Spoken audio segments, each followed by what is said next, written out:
Bem,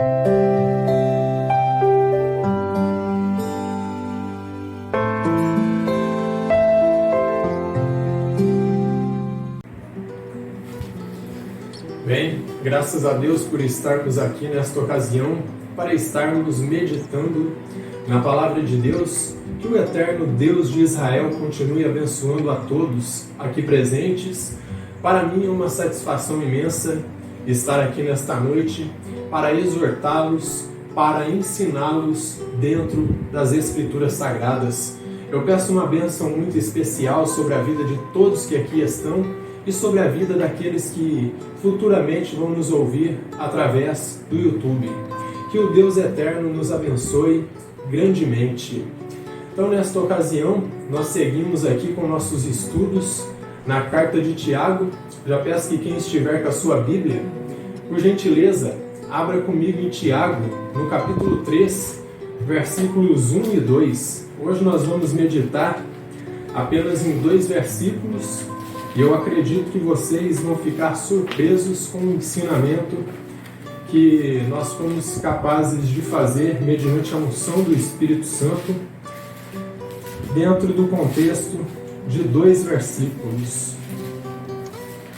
Veja o que nos diz aqui, Tiago, no capítulo 3, versículos 1 e 2, e nos diz da seguinte maneira: Meus irmãos, não vos torneis, muitos de vós, mestres, sabendo que havemos de receber maior juízo. Porque todos tropeçamos em muitas coisas. Se alguém não tropeça no falar, é perfeito varão, capaz de refrear também todo o corpo. Então nós seguimos aqui com nossos estudos na carta de Tiago, até aqui a leitura da Palavra de Deus, e como eu disse, que o Deus eterno possa nos abençoar com a exposição de sua palavra.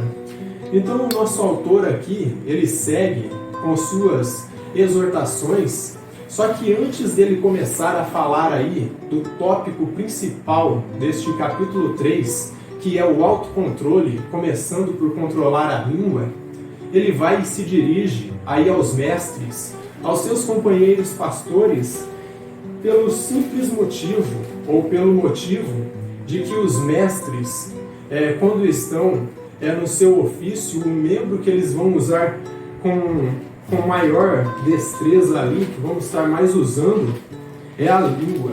Então, por essa razão, Tiago ele se dirige aí aos mestres primeiramente, porque o membro que eles estariam usando corriqueiramente em suas exposições da palavra aí seria a língua. Então, por isso, ele já se dirige aí aos seus companheiros, e deste modo, no versículo 1, nós vemos o seguinte, Meus irmãos, não vos torneis, muitos de vós, mestres, sabendo que havemos de receber o maior juízo. E o que nós encontramos aqui? Nós encontramos a seguinte exortação, que deviam sim haver mestres na igreja, mas que não fossem muitos. E aqueles poucos que fossem chamados ali para ser mestres, que fossem homens que fossem primeiramente reconhecidos por Deus, em segundo lugar pela igreja, e em alguns casos por outro mestre que fosse mais velho, um ancião da congregação, que reconhecesse aquele homem como sendo um mestre. Então, como eu disse, em alguns casos ele deveria ser reconhecido por outro professor ali, por outro pastor que fosse mais antigo dentro do ministério. Então, deste modo, nós seguimos aqui com nossa exposição. E por que deveria ser desta forma? Porque essa função ministerial aí, ela, como que eu vou falar para vocês a respeito disso? Ela exige muita responsabilidade aí de quem é chamado para orientar. Então, ele se dirige aí aos mestres devido ao fato da função ministerial ser um ofício de muita responsabilidade, pois está encarregado aí de guiar, orientar e exortar um grupo de pessoas. Então, desta forma, deveria ser um homem qualificado. E daqui a pouco eu vou começar a falar a respeito dessa questão da qualificação. Mas o que eu quero falar primeiramente aqui nessa introdução com vocês é que este ofício ministerial não pode ser colocado ali qualquer um homem aí que é neófito, que acabou de se converter, alguém que não tem um testemunho dentro da congregação e não foi reconhecido por ninguém. Então é necessário ele ser um homem qualificado. Então, nesse sentido, não há possibilidade de ser colocado qualquer um neste ofício, mas homens preparados e esmerados na palavra, versados em conhecimento. Abre em Romanos 12, aí, versículo 7, veja o que nós encontramos o apóstolo Paulo dizer aqui a respeito do ministério, a respeito dos pastores, aqueles que estão ensinando dentro de uma congregação.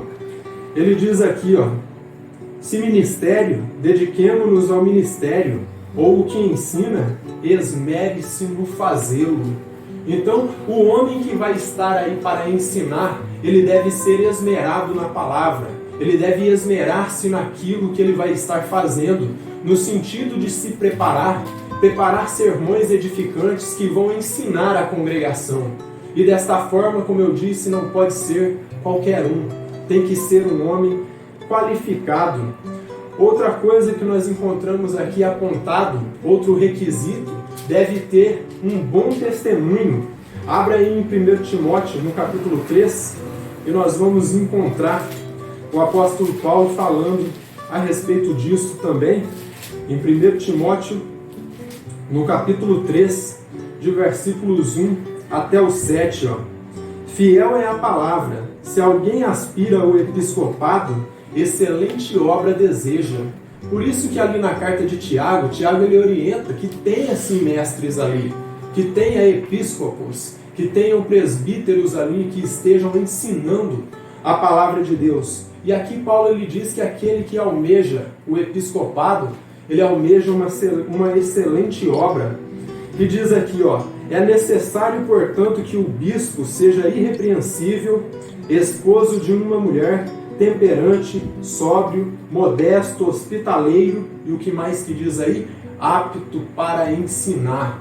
Então, ele tem que ser uma pessoa aí que é irrepreensível, tem que ter um bom testemunho, ele deve ser casado com uma única mulher, deve ser hospitaleiro e apto para ensinar. Nós temos aí diversas qualificações que estão apontando para que um homem seja um pastor ou um mestre dentro de uma congregação. Mas segue aqui, ele não deve ser beberrão, não dado ao vinho, não violento, porém cordato, inimigo de contendas e não avarento. Ele não deve ser beberrão, ele não deve ser violento, se meter em brigas. E outra coisa que diz ali, ele não deve ser avarento, não deve estar fazendo o seu trabalho por dinheiro, buscando enriquecimento, assim como muitos pastores estão fazendo nos dias de hoje, que quando começam a pregar, pregam visando apenas enriquecer, pregam visando ter carros de luxo, sapatos de marca, ternos daqueles mais finos, casas enormes. É isso que estão aí visando. E Paulo está repreendendo, e Tiago também repreende e diz que não deve ser avarento, não cobiçoso. Ele deve ser um homem aí que deve ser simples, porém preparado para estar ensinando a sua congregação e desta forma capacitado, preparado.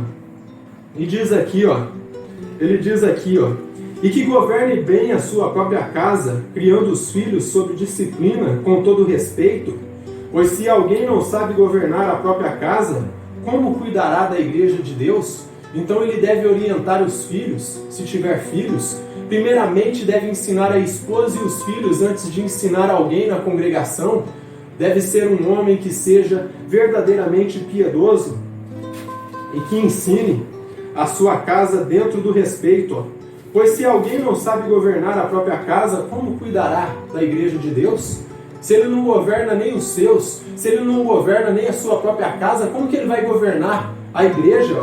Pelo contrário, é necessário que ele tenha bom testemunho dos de fora, a fim de não cair em opróbrio, não cair em vergonha e no laço do diabo.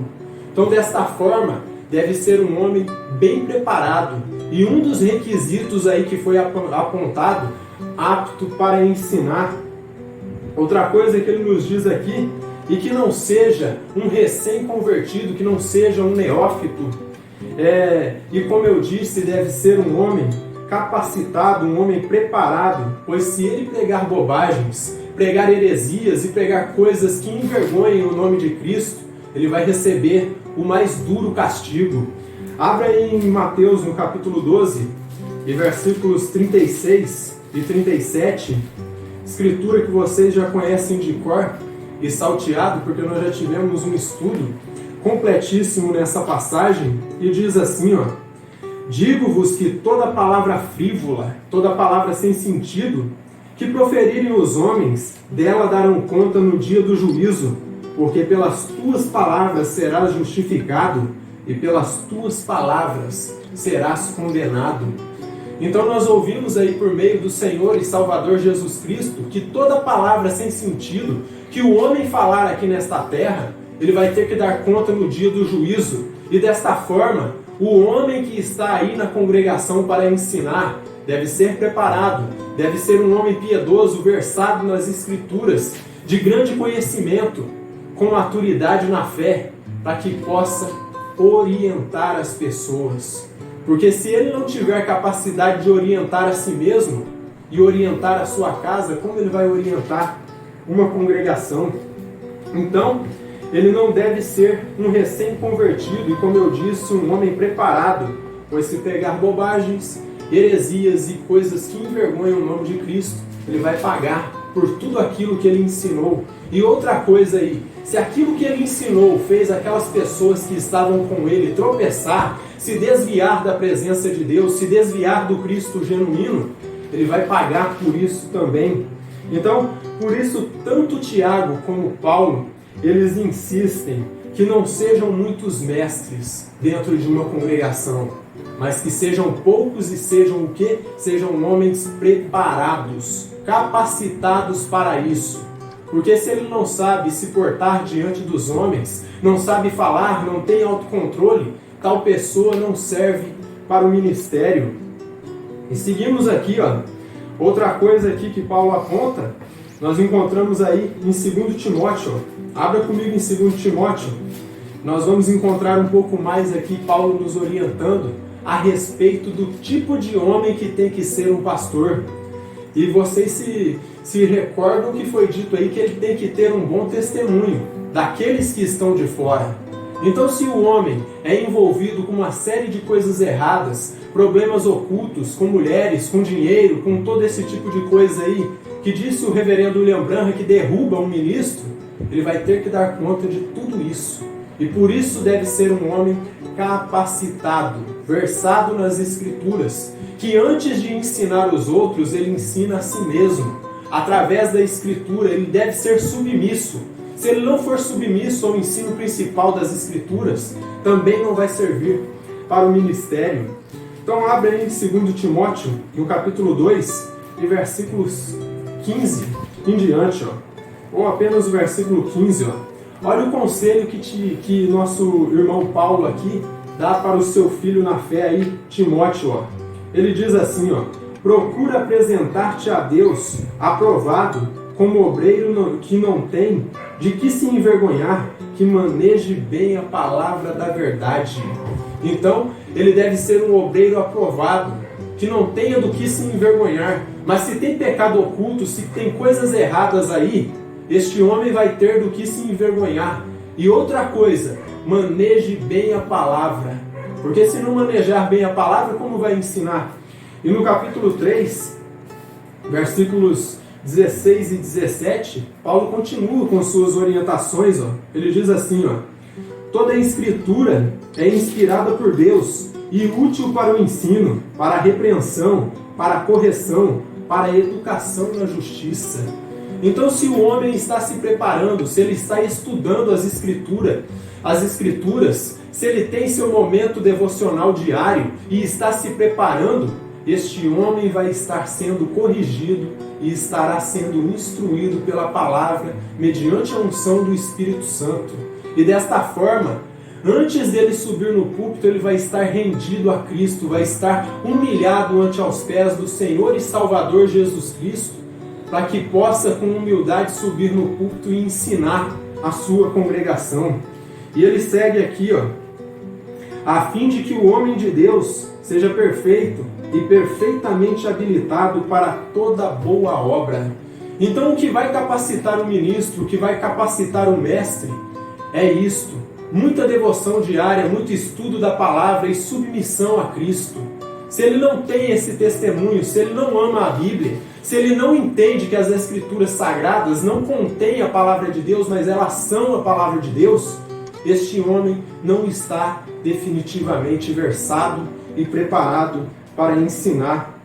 Então, eles seguem aqui com seus ensinos, e é por isso que tanto Tiago quanto Paulo, eles insistem que sejam poucos mestres dentro de uma congregação, mas que sejam preparados, sejam homens decentes, que tenham conhecimento das Escrituras.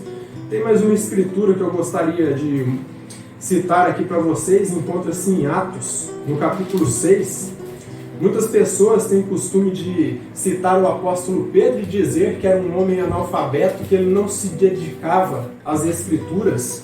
Eu vou mostrar para vocês aqui o testemunho do apóstolo Pedro, este grande apóstolo que deu início à proclamação do Evangelho do nosso Senhor e Salvador Jesus Cristo.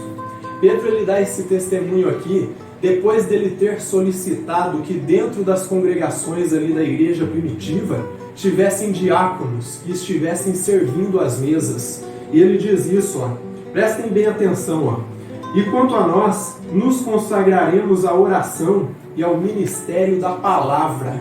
Então ele disse, tem esses homens aí, que nós chamamos aí de diáconos, eles vão estar cuidando das mesas, vão estar servindo aí nas nossas festas das fraternidades. E quanto a nós, e quando ele fala e quanto a nós, ele se refere aos apóstolos. Quanto a nós, os apóstolos, nós vamos nos dedicar ao ministério da palavra.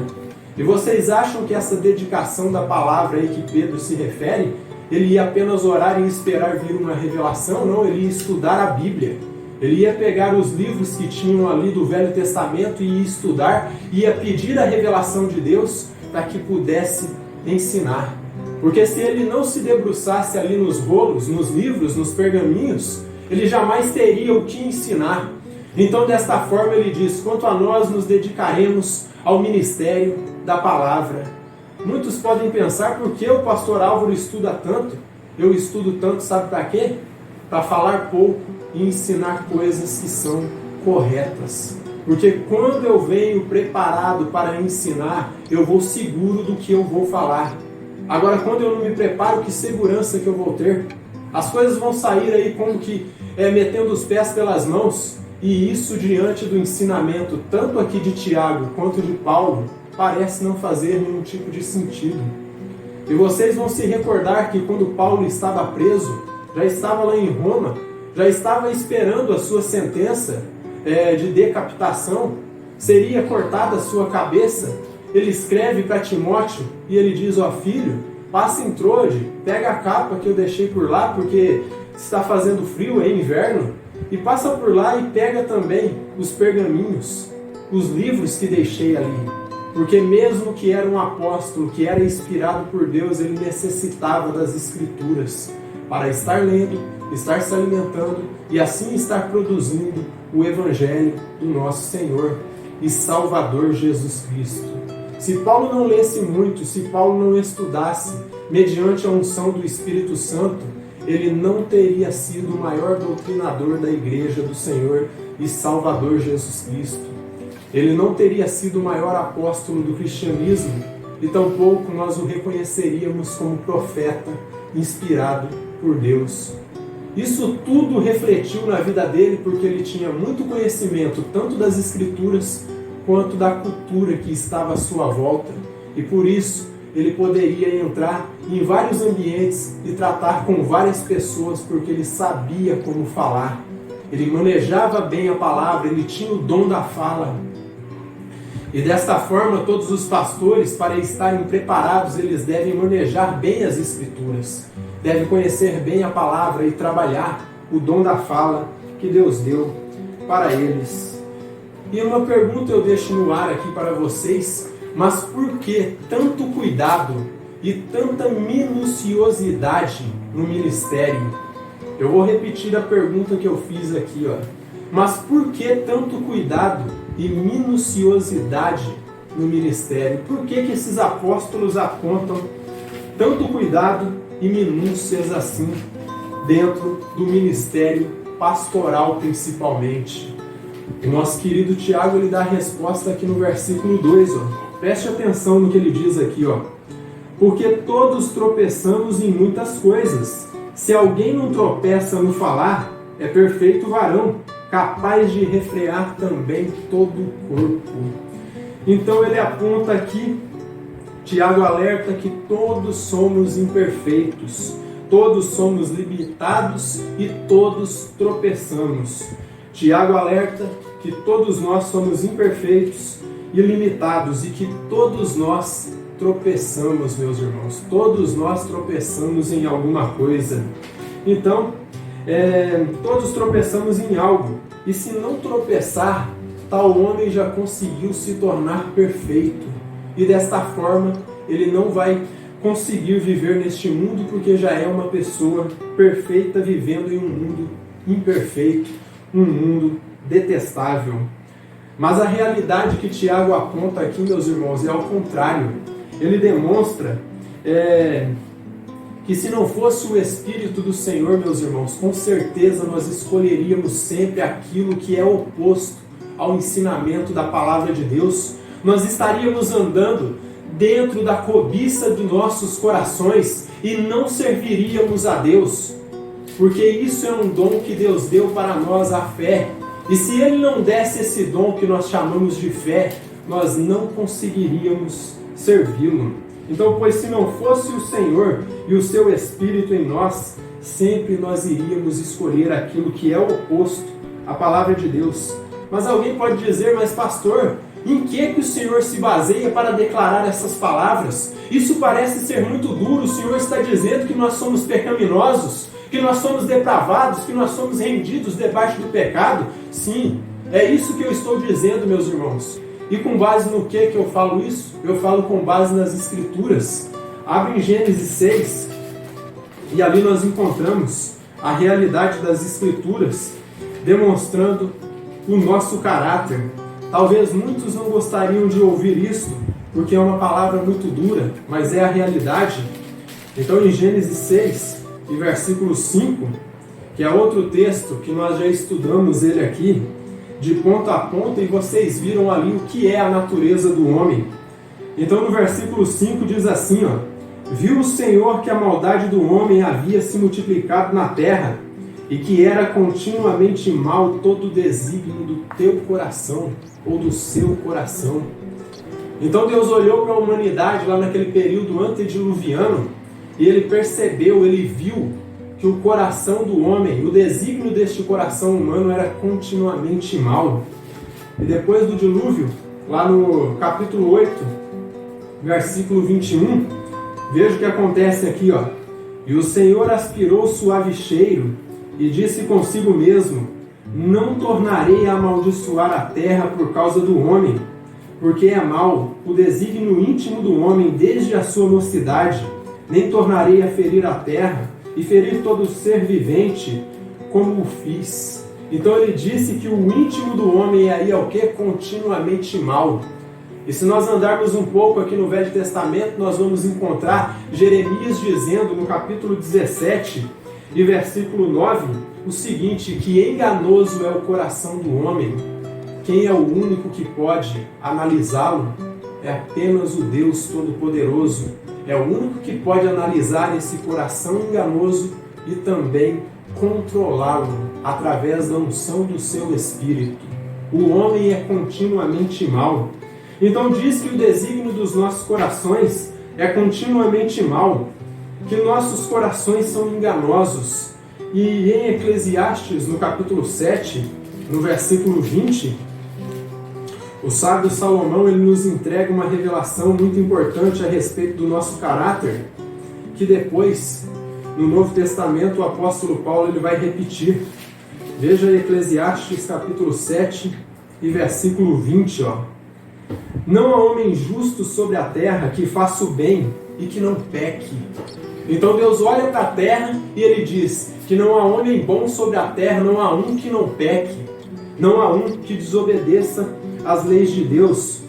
Abra comigo aí também em Romanos, no capítulo 3, versículos 9 até o 13, o apóstolo Paulo ele vai repetir essa escritura aqui de Eclesiastes, e vai ser um pouquinho mais duro nas palavras, e ele diz aqui, no capítulo 3 de Romanos, e versículos 9 até o 12, diz assim, e o que se conclui? Temos nós qualquer vantagem? O apóstolo Paulo está dizendo, diante dessa natureza pecaminosa e caída que nós temos alguma vantagem? Ele diz, não, de forma nenhuma, pois já temos demonstrado que todos, tanto judeus como gregos, estão debaixo do pecado.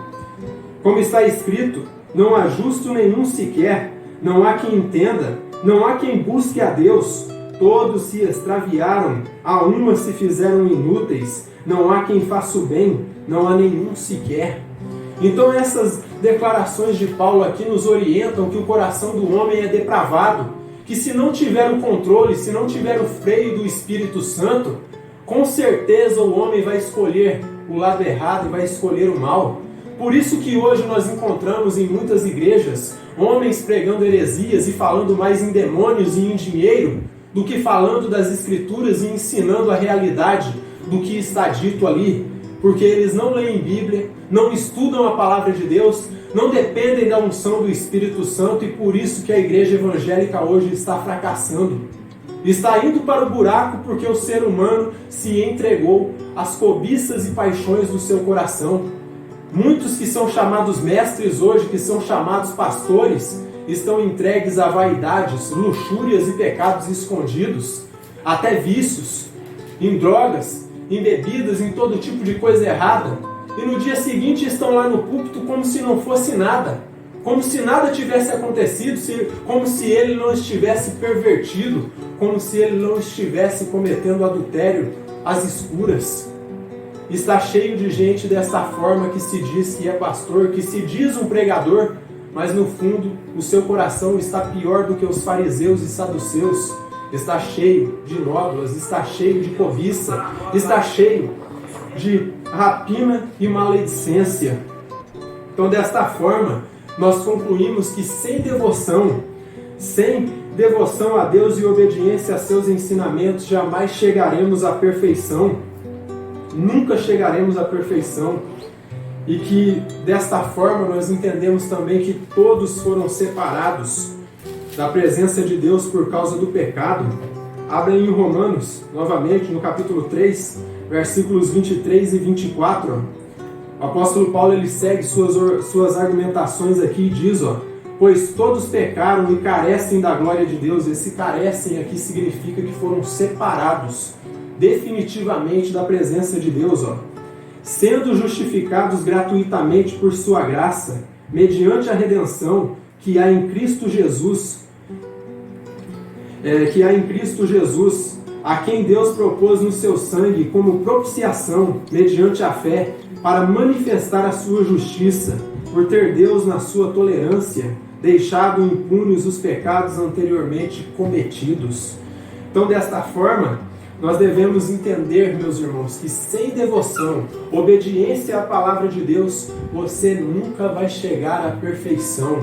A cada dia nós devemos estar submissos, diante de Cristo, humilhados de joelhos e pedindo misericórdia, porque, como eu disse, a nossa natureza ainda continua depravada. Ainda que nós nos entregamos a Cristo, a natureza pecaminosa continua cravada na sua carne. E se você bobear com ela, ela vai te derrubar, e a rasteira vai te jogar para baixo e vai ser um tombo muito grande.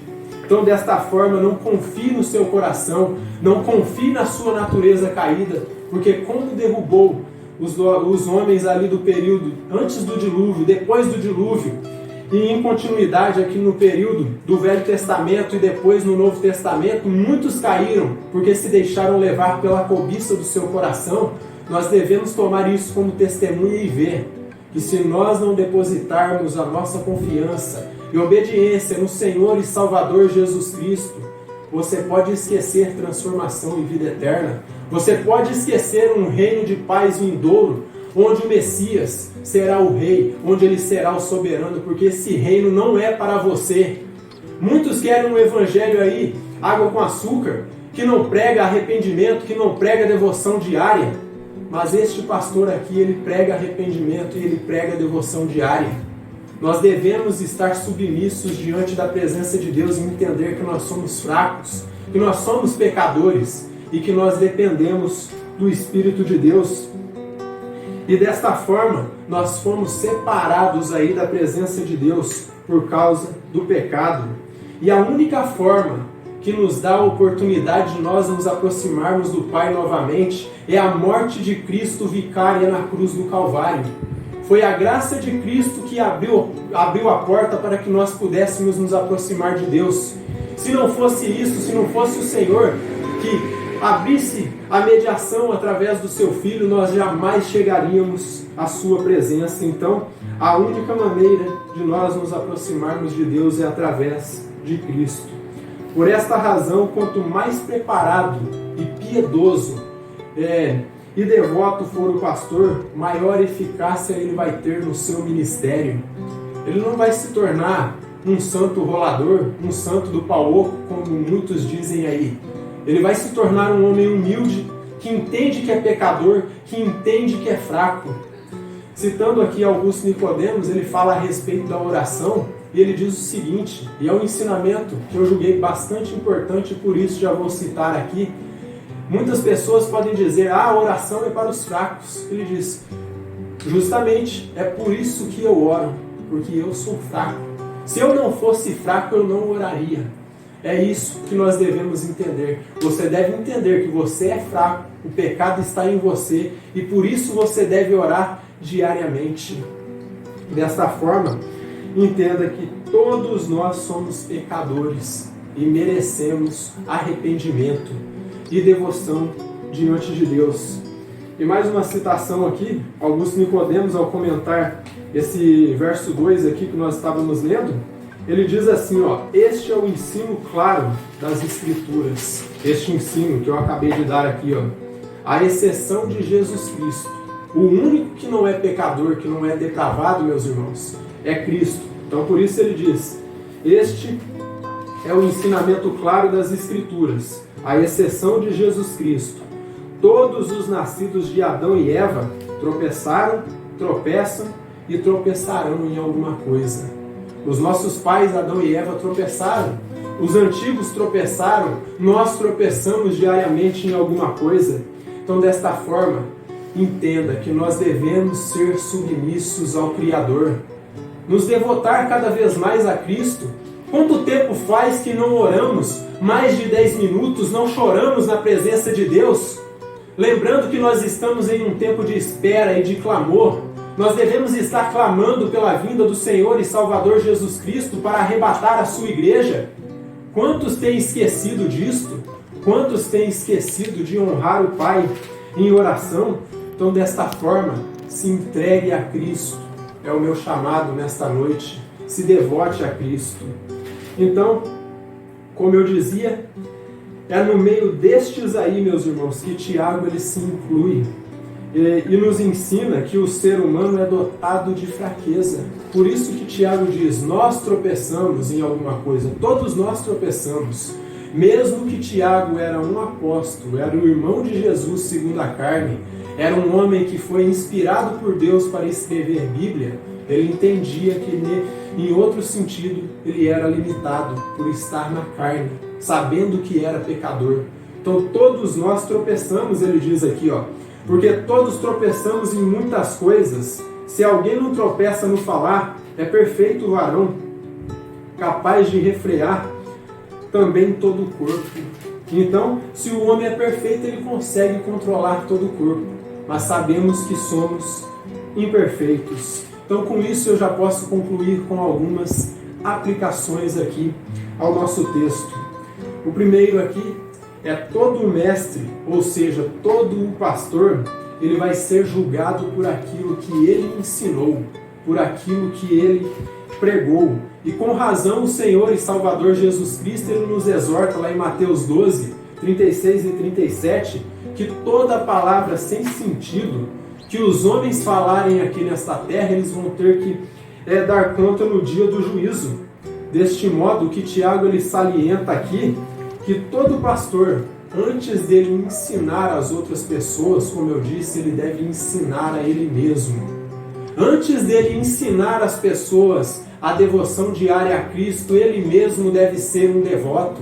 Ele mesmo deve se entregar a Cristo todos os dias. Como poderia eu falar aqui para vocês se entregarem a Cristo, se eu não tenho um testemunho, se eu não tenho uma vida de entrega, se muitas vezes eu deixo de fazer coisas que eu queria para poder adorar a Cristo? Se eu não fizesse esse tipo de coisa, eu não teria argumentos para estar aqui falando para vocês, se entreguem a Cristo, clamem por sua transformação, clamem pelo arrebatamento, que logo se aproxima. Cristo já está por vir, nós estamos vendo vários sinais sendo cumpridos aí, grandes coisas acontecendo no nosso meio. Será que nós vamos nos fazer indiferentes a isso? É tempo de meditarmos cada vez mais nas profecias e nos alimentarmos delas. E não só nos alimentarmos, mas aplicá-las em nossas vidas.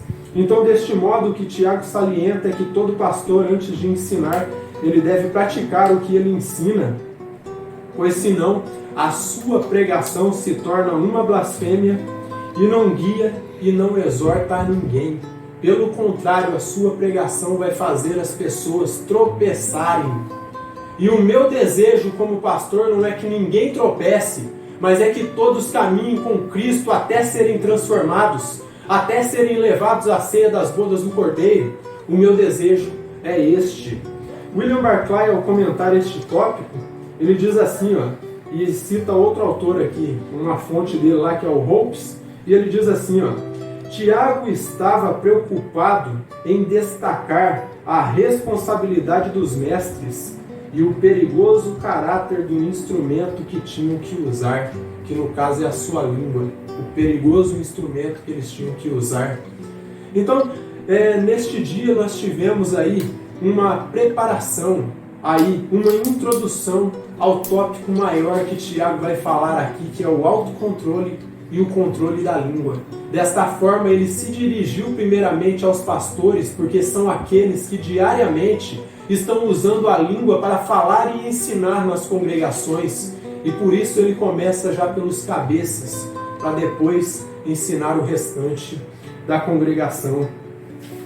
E o segundo ensino que nós temos aqui, outro ensinamento trazido por Tiago aqui, que é claro, é a questão do nosso vocabulário, a nossa linguagem.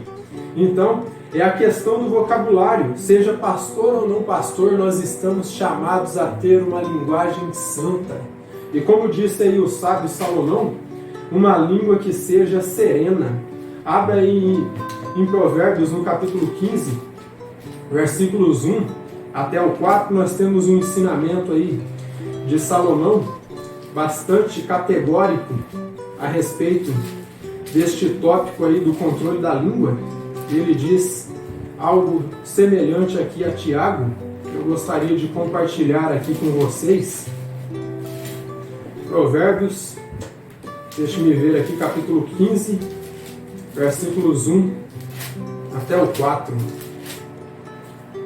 Diz assim, a resposta branda desvia o furor, mas a palavra dura suscita a ira.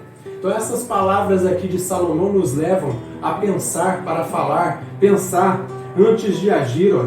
A língua dos sábios adorna o conhecimento. Você ter uma linguagem sadia, uma linguagem santa, vai adornar cada vez mais o seu conhecimento.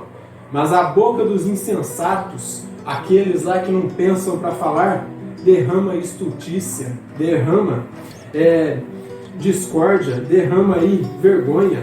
Os olhos do Senhor estão em todo lugar, contemplando os maus e bons. A língua serena é a árvore de vida, mas a perversa quebranta o espírito. Notaram? A língua serena é fonte de vida, porque vai estar falando palavras que edificam, estará ensinando os demais, dando um testemunho pleno aí de conhecimento da palavra. Mas aquele que não é temente a Deus, que não medita na palavra, a sua língua irá destruí-lo.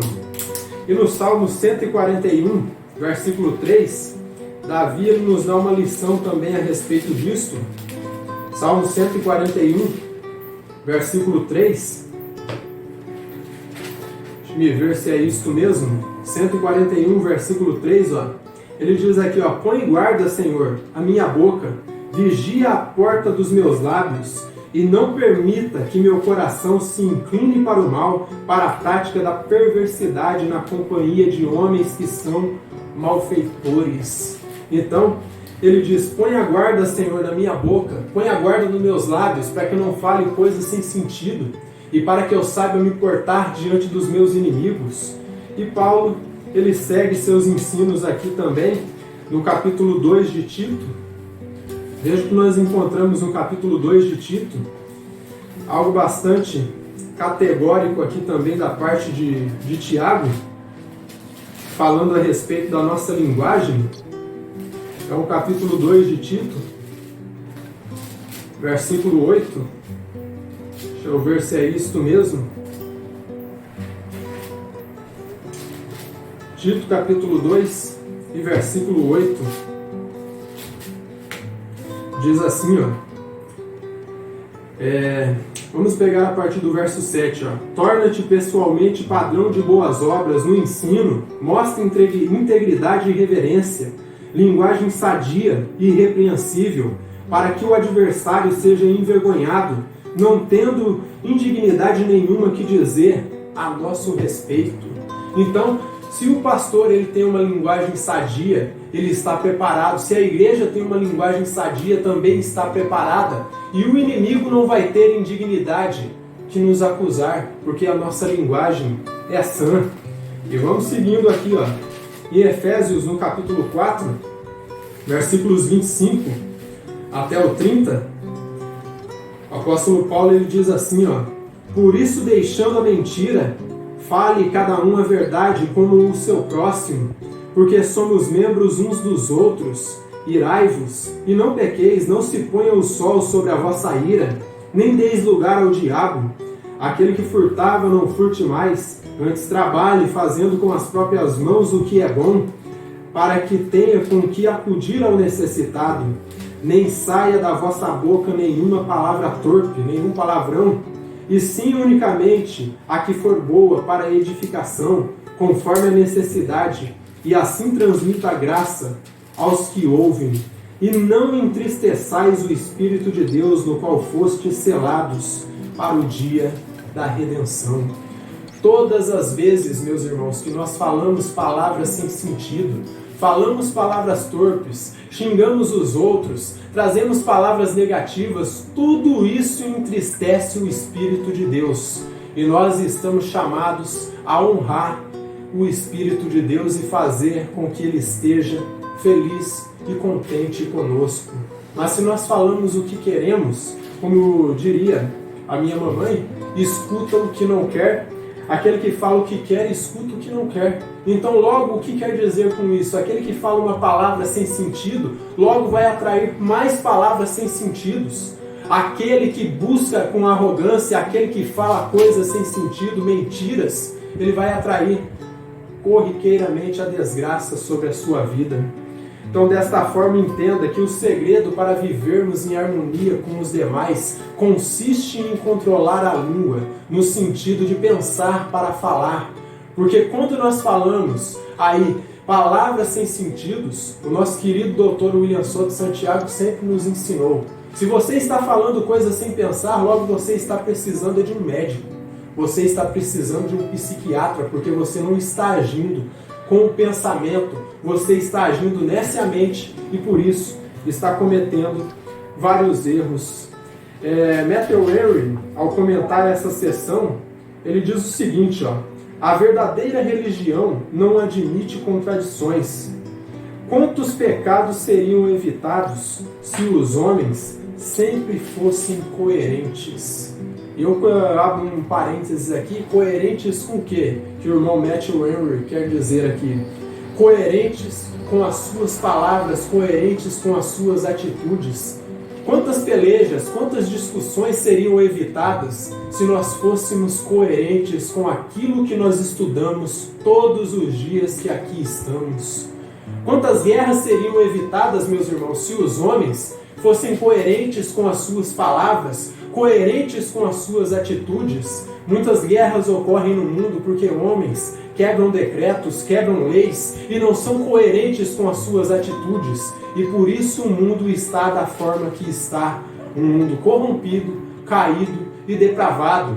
É como dizia João Calvino, é depravação total, é pecado em cima de pecado. Os homens se entregaram aos seus prazeres e muitas pessoas querem que nós mudemos o nosso modo de pensar, porque dizem que nós somos retrógrados, porque nós não estamos mais agindo conforme a realidade de hoje. Mas a nossa realidade não pertence a este mundo, meus irmãos. Nós estamos aqui neste mundo, mas não pertencemos a este mundo.